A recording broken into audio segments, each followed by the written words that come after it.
bagarre au rayon des SUV urbains. Peugeot vient juste de renouveler son 2008 et Renault en a fait de même avec son nouveau Captur. Et c'est justement ce champion que nous allons essayer aujourd'hui.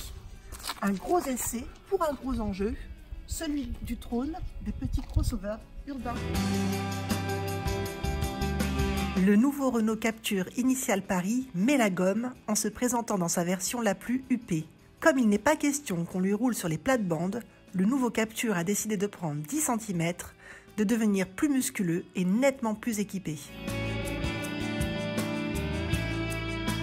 Les détracteurs du premier Captur ont été entendus. Les matériaux utilisés sont de bien meilleure qualité. Devant vous, une planche de bord avec du cuir en insert décoratif qui n'a pas à souffrir la comparaison avec une Audi Q2.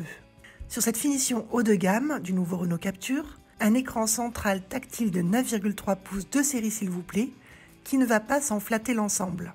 Des nouveautés au programme, une recherche de points d'intérêt via Google très intuitive, mais qui nécessite néanmoins une connexion, laquelle est payée à l'achat du véhicule pour une durée de 3 ans. De série encore, un combiné d'instruments numériques personnalisables selon les modes de conduite choisis.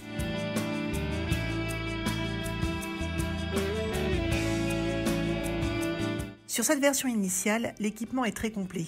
Vous pourrez apprécier le siège conducteur électrique, le volant chauffant et la plupart des aides à la conduite moderne en série, dont la surveillance des angles morts. Pas de doute, ce nouveau Captur dépoussière l'ancien et rattrape d'un seul coup tout le retard. En revanche, impossible de faire voler nos cheveux au vent, même sur ce haut de gamme, le toit ouvrant demeure en option.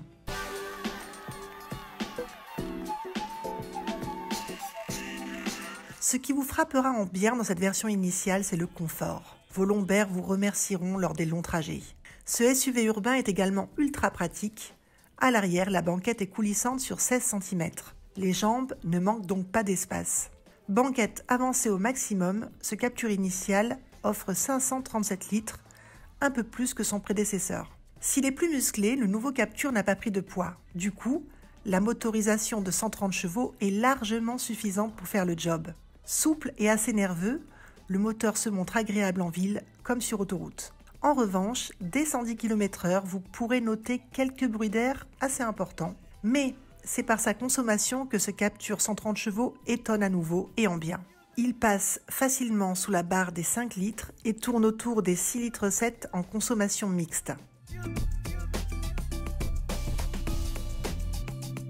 Avec sa finition initiale Paris, le Captur se met non seulement le nouveau Peugeot 2008 dans le viseur, mais aussi le nouveau Nissan Juke, le Citroën C3 Aircross et bien d'autres SUV urbains généralistes. Ce Captur initial Paris devrait sortir son épingle du jeu et rester premier sur son segment.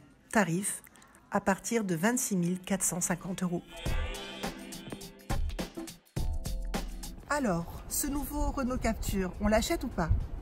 Ben oui, on l'achète pour son côté ultra pratique, son habitabilité et son coffre de bonne taille.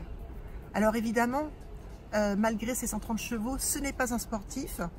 Certes, il a aussi des palettes derrière le volant, mais on s'en souviendra surtout pour son confort et sa douceur à la conduite. Parce que ça, c'est la signature Renault et on la retrouve évidemment sur ce Captur. À bientôt sur Vivacar pour de nouveaux essais.